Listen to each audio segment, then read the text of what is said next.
미군의 전격 기습작전에 의해 체포돼 미국으로 압송된 니콜라스 마두로 베네수엘라 대통령이 5일 맨해튼 남부 연방지방법원에서 무죄를 주장했습니다. 이민세관 단속국이 불법 체류자 단속을 효율화하기 위해 안면인식 기술을 동원하고 있습니다. 오바마 케어에 따른 건강보험료 보조금이 지난해 말 종료되면서 뉴욕주를 포함한 전국에서 보험료가 급등하고 있습니다. 뉴욕시의 2025년 교통사고 사망자 수가 1910년 기록 집계 이래 115년 만에 최저치를 기록했습니다. 모두가 누릴 수 있는 권리, 바로 아름다움입니다. 키스는 누구나 더 쉽고 당당하게 자신의 아름다움을 즐길 수 있는 세상을 꿈꿉니다. 키스는 우리 모두의 미래가 더 아름답게 빛날 수 있도록 최선을 다할 것입니다. 당신의 아름다움의 모든 순간, 키스가 함께합니다.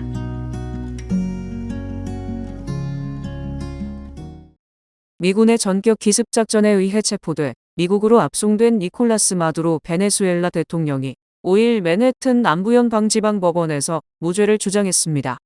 이날 뉴욕의 구치소에서 부인과 함께 법원으로 이송된 마두로 대통령은 판사 앞에서 진행된 기소인정 여부 확인 절차에서 자신에게 적용된 마약 밀거래 관여 혐의에 대해 나는 결백하다.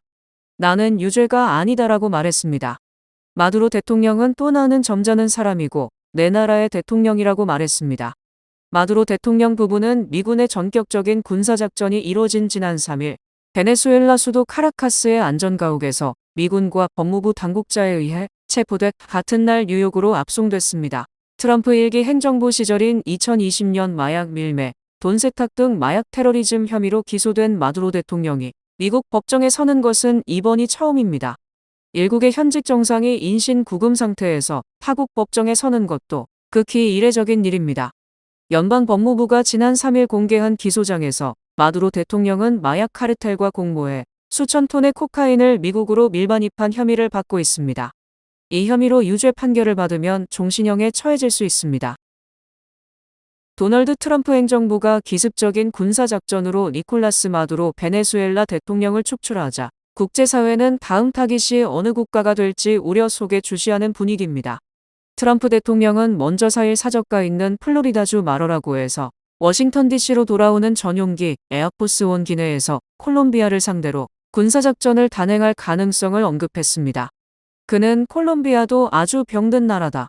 코카인을 만들어 미국에 파는 것을 좋아하는 역겨운 남자가 이끌고 있는데 그는 아주 오래 그러지는 못할 것이라고 말했습니다. 멕시코와 이란에 대해서도 여러 문제에 대해 조처를 할 수 있다고 시사했습니다. 멕시코에 대해서는 마약이 멕시코를 통해 쏟아지고 있다며 우리가 무엇인가를 해야 한다고 말했습니다. 반정부 시위가 격화하고 있는 이란과 관련해서는 그들 정권이 과거처럼 사람들을 살해하기 시작한다면 미국으로부터 아주 큰 타격을 받을 것이라고 했습니다. 뉴욕타임스는 트럼프 행정부의 이 같은 압박으로 인해 중남미 여러 국가가 긴장감을 감추지 못하고 있다고 전했습니다. 트럼프의 대중남미 정책이 2기 집권 후 1년간 점점 공격적으로 변해온 데다가 베네수엘라 외에도 다른 국가들을 향해 강경한 발언을 계속 쏟아내자 중남미 나라들은 이를 어떻게 해석해야 할지 몰라 고민이 깊다는 것입니다. 뉴욕타임스는 이번 베네수엘라 공격과 마두로 축출이 중남미 국가들의 미국의 오랜 개입의 역사를 떠올리게 했을 것이라고 지적했습니다. 미국은 1840년대 미국-멕시코 전쟁, 1915년부터 1934년까지 이어진 IT 점령, 1989년 파나마 침공을 비롯해 과테말라, 칠레 등 여러 국가의 군사 쿠데타를 지원하는 등 중남미 각국에 오랜 기간 개입해왔습니다. 트럼프 대통령이 다음 타깃이 될 가능성으로 언급한 국가들을 비롯해 브라질, 칠레, 우루과이 등 좌파 정부가 집권한 국가들은 이번 미국의 마두로 축출을 두고 매우 위험한 선례라고 규탄하면서 베네수엘라 내 정부 통제, 관리, 천연 전략적 자원에 대한 유용 시도라고 비난했습니다. 그러나 하비에르 밀레이 아르헨티나 대통령으로 대표되는 중남미 우파 정권들은 미국이 좌파 독재로 무너진 베네수엘라를 구출했다면서 베네수엘라가 앞으로 큰 잠재력을 실현할 수 있을 것이라며 환영하고 있습니다. 이민세관 단속국이 불법 체류자 단속을 효율화하기 위해 안면인식 기술을 동원하고 있습니다. 월스트리트 저널이 4일 보도한 내용에 따르면 과거에는 이민 단속 반원들이 불법 체류자로 의심되는 인물의 신원을 확인하려면 여러 가지 신분증을 서로 다른 시스템에 넣고 검색해봐야 했습니다.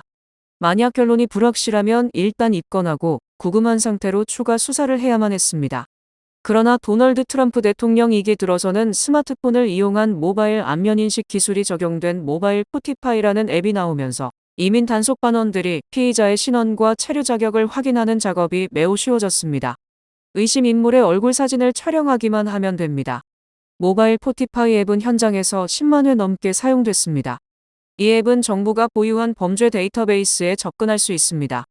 여기 포함된 데이터 중에는 해당 인물이 남쪽 국경에서 체포되거나 합법적 입국 지점을 통해 입국했을 때 이민 당국 관계자와 만난 적이 있는지에 관한 것도 포함되어 있습니다.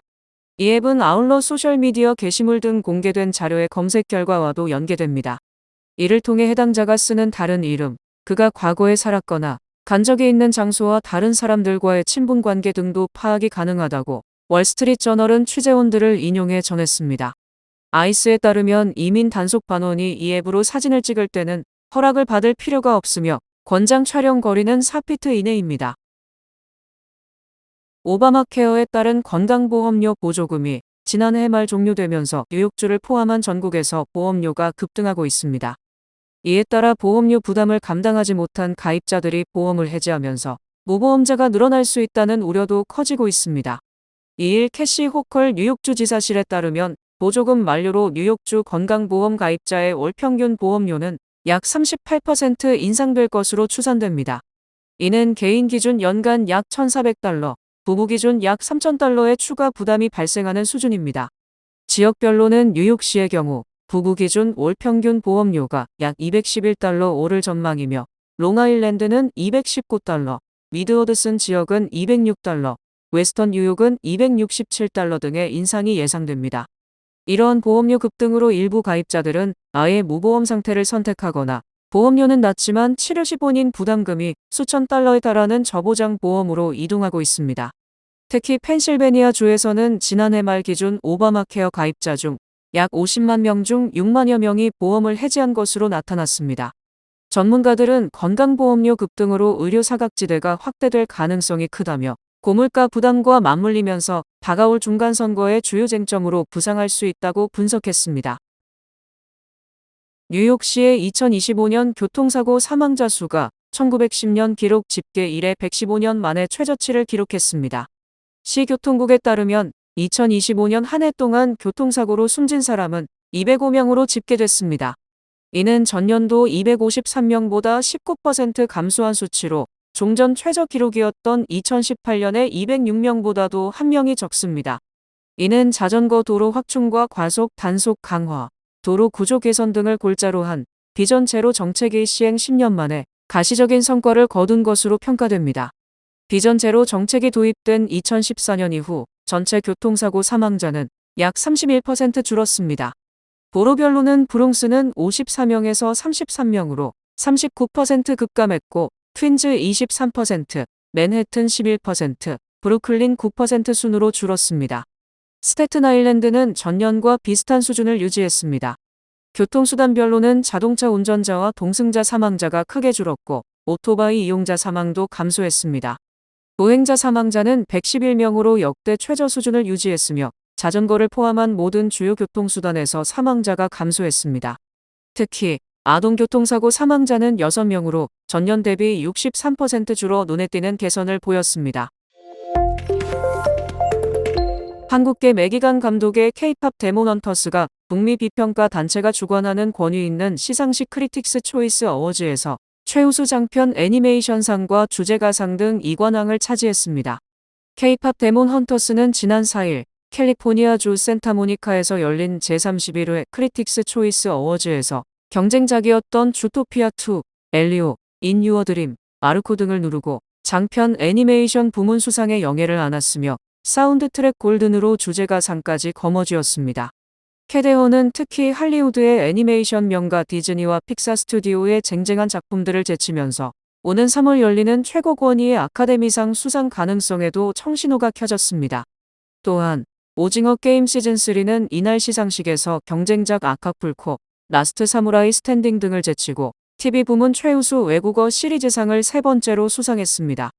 한편 이번 시상식에는 박찬욱 감독의 영화 어쩔 수가 없다가 각색상과 외국어 영화상 부문 후보에 올랐으나 두 부문 모두 수상이 불발됐습니다. 미국의 주택담보대출, 모기지 금리가 최근 15개월 만에 최저치로 떨어진 것으로 나타났습니다. 국영 모기지 금융회사 프레디맥 자료에 따르면 이번 주 30년 만기 고정 모기지 금리의 평균은 6.16%였습니다. 이는 지난 2025년 5월 6.89%였던 수준에서 약 8개월여 만에 0.74%포인트나 급락한 수치입니다. 7%를 웃돌았던 지난해 1월과 비교하면 하락세가 뚜렷합니다. 프레디맥의 수석 경제학자 샘 카터 박사는 새해를 앞두고 잠재적 주택 구매자들에게 매우 고무적인 신호라고 평가했습니다.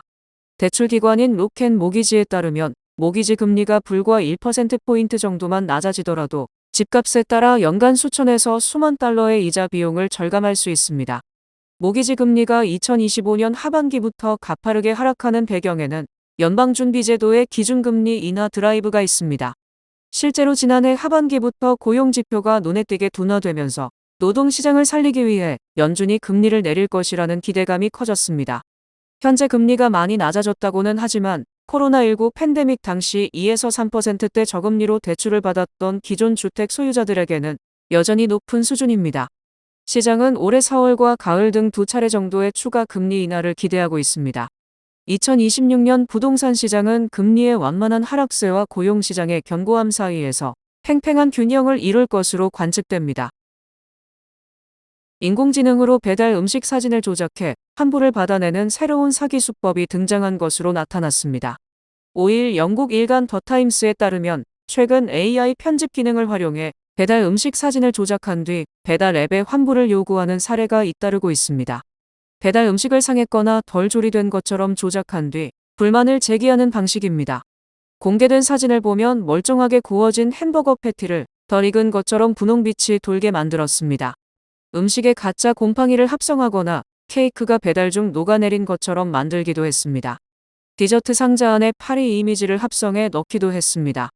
이들은 이런 가짜 AI 이미지를 근거로 배달 플랫폼 우버이츠, 딜리버루, 저스트잇 등 현지 배달 앱에 환불을 요구하는 것으로 알려졌습니다. 거짓 신고를 통한 환불 요구는 기존에도 있던 방식이지만 전문가들은 정교해진 AI 기술로 인해 사기에도 설득력 있는 증거가 생기게 됐다고 지적했습니다. 이런 상황에서 배달 플랫폼이 제대로 조사하지 않은 채 단순히 고객 편만 들어 자동 환불 처리해주는 경우가 늘어나면서 식당들이 불만을 토로하고 있다고 매체는 짚었습니다. 환불 비용이 식당에 전가되면서 식당 주인들이 금전적 피해를 호소하고 있습니다. 이에 일부 플랫폼은 고객에게 문제의 제품을 실시간으로 촬영해 제출하도록 하는 방안을 검토 중입니다. 다만 이런 시스템은 비용이 많이 들고 실제로 피해를 본 고객의 반감을 살 위험도 있습니다. 미국의 개입으로 니콜라스 마두로 베네수엘라 대통령이 축출됐지만 유권자의 시선은 여전히 국내 경제 문제에 고정됐다는 분석이 나왔습니다.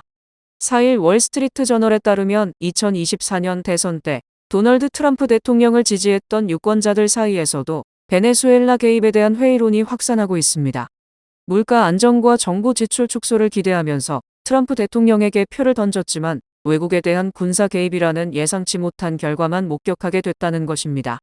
공화당의 여론조사 전문가 웨스 앤더슨은 베네수엘라 작전이 빠르게 끝나고 성과가 분명하다면 긍정적일 수 있지만 선거를 좌우하는 핵심 변수는 여전히 경제라고 말했습니다. 실제로 최근 각종 여론조사에서 확인된 유권자들의 최우선 관심사는 외교 정책이 아닌 물가와 주거비, 고용 등 경제 문제였습니다. 트럼프 대통령은 대선 기간 국내 제조업 육성과 불법 이민 차단으로 물가를 안정시키겠다고 공언했지만 관세 정책으로 인플레이션 압력만 키웠다는 평가도 나옵니다. 공화당은 트럼프 대통령의 베네수엘라 개입이 마약 밀매 차단과 에너지 안보 강화로 미국 경제에 도움이 될 것이라고 주장하고 있습니다. 일부 공화당 인사들은 세계 최대 원유 매장량을 지닌 베네수엘라의 석유 산업 정상화가 휘발유 가격 인하로 이어질 수 있다고 기대하고 있습니다. 소비자기술협회는 내일부터 라스베이거스에서 개막하는 CES 2026의 핵심 관전 포인트로 인공지능의 실체화와 로보틱스를 꼽았습니다. 4일 CES 주관사인 CTA는 6일부터 9일까지 열리는 세계 최대 IT 가전 전시회 CES 2026 개막을 앞두고 미디어 브리핑을 열고 이번 CES의 관전 포인트로 AI의 진화를 짚었습니다. 지난해 개념 검증 수준이었던 AI가 올해는 로봇과 모빌리티 등 하드웨어와 결합해 물리적 형태인 피지컬 AI 등으로 구현되는 흐름이 뚜렷하다는 것이 CTA 측 분석입니다. 킨지 파브리치오 CTA 회장은 미디어 브리핑에서 올해 CES에서는 수많은 AI 콘셉트가 실제 제품으로 구현되고 논리적 개발 단계로 넘어가는 것을 목격하게 될 것이라며 AI의 하드웨어 스토리가 이번 쇼의 가장 큰 차별점이라고 설명했습니다. CTA는 이러한 실제화된 AI 트렌드를 반영해 AI 기업들이 솔루션을 시연할 수 있는 전용 공간인 CES 파운드리를 신설했습니다. 특히 로보틱스 분야의 성장이 두드러집니다. 과거 CES에 등장했던 휴머노이드 로봇들이 단순한 쇼룸 역할이나 제한적인 기능에 그쳤다면 올해는 AI 탑재로 지능이 고도화되며 다중작업이 가능해졌다는 평가입니다. 파브리치오 회장은 로봇 기술이 엄청나게 발전했다. 휴머노이드뿐만 아니라 스마트홈 로봇, 조리 로봇, 정서 지원 로봇 등 다양한 카테고리에서 AI가 로봇을 혁신하고 있다고 설명했습니다. 파브리치오 회장은 향후 5년 내에 로봇 분야도 모빌리티와 같은 수준의 성장을 예측하느냐는 질문에 긍정하며 로봇이 쇼의 중심이 될 것임을 시사했습니다. 뱅크 오브 호프가 드리는 경쟁력 있는 이자율에 6개월 및 9개월 프로모 플러스 CD 가까운 뱅크 오브 호프 지점에서 만나보세요. 이 프로그램은 최고의 금융 서비스로 당신을 존중하는 뱅크 오브 호프 제공입니다. 주요 단신 전해드립니다. 1일부터 해외 송금 시 현금으로 송금을 할 경우 1%의 연방 세금이 부과됐습니다. 이번 조치는 납세자들에게 보다 투명하고 전자적인 금융 시스템을 이용하도록 유도하고자 시행됐습니다. 전미 소매협회와 마스터카드의 소비 동향 데이터에 따르면 지난해 연말 소비 지출은 사상 처음으로 1조 달러를 넘어 역대 최고를 기록하여 호조를 보였다고 밝혔습니다. 미국의 9.11 사태와 코로나19 팬데믹 등을 예언하면서 이름을 알린 불가리아의 예언가는 올해 세계적인 대규모 분쟁이 격화되고 지진, 화산 폭발 등으로 지구 육지의 7에서 8%가 파괴될 것이라고 예언했습니다. 전설적인 투자자 워런 버핏이 95세의 나이로 60년간 이끌어온 버크셔 해서웨이의 최고 경영자 자리에서 물러났고 그의 후계자로 그레그 에이블 부회장이 지난 1일 버크셔 최고 경영자로 취임했습니다. 2025 글로벌 럭셔리 브랜드 가치 50 보고서에 따르면 샤넬의 브랜드 가치는 전년 대비 45% 상승해 오랜 기간 정상을 지켜온 루이비통을 제치고 패션 부문 브랜드 가치 1위에 올랐습니다. 세계 각국 정부가 금 매입을 확대하고 금에 대한 투자자들의 수요도 계속해서 증가하면서 금값이 올해도 사상 최고치를 경신할 것이라고 JP 모건 글로벌 상품 전략 책임자가 보고서를 통해 예측했습니다.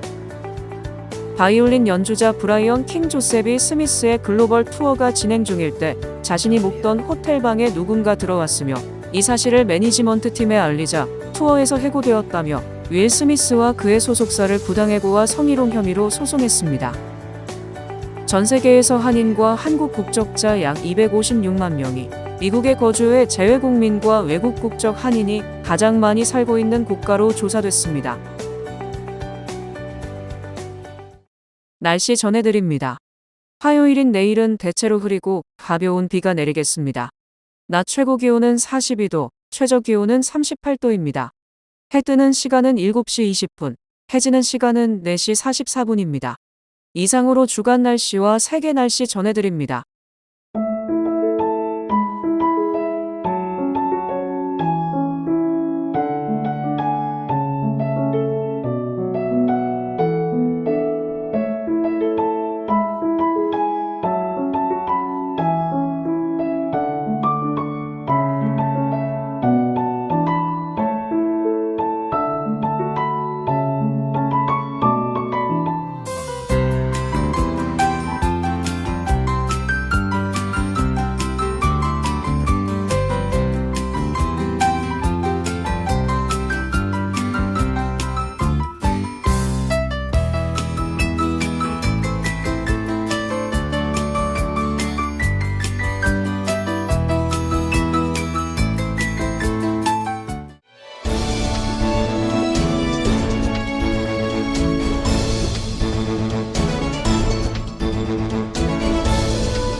이상으로 1월 5일 월요일 TKC 뉴스데스크 여기서 마치겠습니다.